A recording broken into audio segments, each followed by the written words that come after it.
मालद्वीप पर बांग्लादेश से जोर धरी बॉयकट इंडिया बा भारत वर्जन अभियान ऑनलाइन यह तीव्र होईछि। मोहम्मद मुइजु मालद्वीपर नुआ राष्ट्रपति हेबा परे तीव्र भारत विरोधी आभिमुख्य पोषण करी आसुथुबा बेले इंडिया आउट बा भारतीय सामग्री और भारतीयों को विदा करिबा अभियान चलाइछंती। सेहीपरि बांग्लादेश प्रधानमंत्री भावे शेख हसीना पुनर्बार विजयी हेबा परे बॉयकट इंडिया अभियान तीव्र होईछि। बांग्लादेश नेशनल पार्टी और आउ केतेक विरोधी दल एही अभियान में सामिल होइछंती।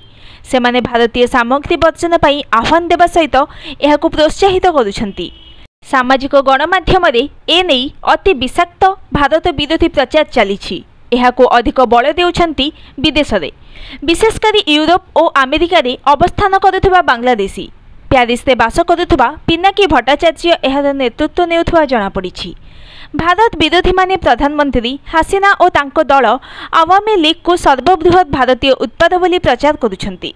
निकटरे बीएनपी युग्म संपादक रुहुल कबीर रिजवी भारतीय सामग्री वर्जन स्वरूप निज काश्मीरी चादर फिंगी देइथिले।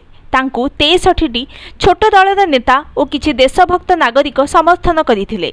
ढाका बजार रे विशेष भाव में भारत में प्रस्तुत खाद्य सामग्री, खाइबा तेल, गरम मसला, पियाज, अदा और रसुण, कॉस्मेटिक, पोशाक, प्रसाधन सामग्री उपलब्ध हेउथुबा बेले भारत वर्जन अभियान परिप्रेक्षी रे ए सबुर चाहिदा ह्रास पाइछि। व्यवसायी माने आउ पूर्वपरि भारतीय सामग्री क्रय पई बराद देउनाहांती। अनेक नुआ सामग्री मध्य ग्रहण करने राजी हेउनथिबारु भारतीय सामग्रीर बिक्री बटा ह्रास पाइथिबा लक्ष्य करा जाइछि। भारत दृढ़ समर्थक भाव परिचिन हसीना प्राय 2 मास धरी चलिथिबा एही अभियान को नहीं विशेष प्रतिक्रिया प्रकाश करुनथिले मध्य रविवार कड़ा जवाब रखिछंती। प्रायतः भारतीय साड़ी पिंधुथिबा हसीना कहिछंती भारतीय सामग्री वर्जन आह्वान देउथिबा लोके प्रथमे सेमाने व्यवहार करुथिबा भारतीय साड़ी को पोड़ी दियंतु। सेमानंक कार्यालय सम्मुख में नेता माने निज पत्नी व्यवहार करुथिबा भारतीय साड़ी को पोड़ी दियंतु बोली हसीना आह्वान देइछंती। भारत विरोधी पत्नी मानंक पाखरे केते भारतीय साड़ी अछि ताहा से माने बुझंतु बोली हसीना कहिछंती। जेउ दिन निज पत्नींकर भारतीय साड़ी पोड़िबे सेही दिन ही सेमाने प्रकृत रे भारतीय सामग्री वर्जन चाहुथिबा प्रमाणित हेबो बोली हसीना कहिछंती। बीएनपी नेता माने भारतर साड़ी किणी बांग्लादेश रे व्यवसाय करुछंती। एमिति की क्षमता रे थिबा बेले बीएनपी नेता मानंकर पत्नी माने दल दल होई भारत भ्रमण रे जाउतबा एवं साड़ी और भलिकी भली मसला आणुथिले बोली से देखिथिबा हसीना अभियोग करिसंती।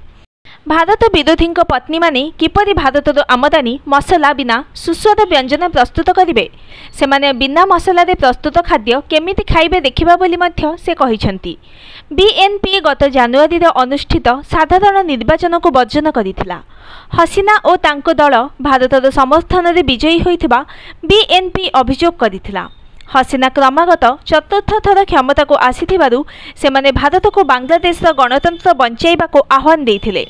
एहार जवाब रे विभिन्न दृष्टांत देई हसीना भारत को महान बंधु बोली दर्शाइबा सहित रमजान परिप्रेक्षी रे भारत 50,000 टन पियाज पठाइथिबा कहिथिले। Bureau report, news today.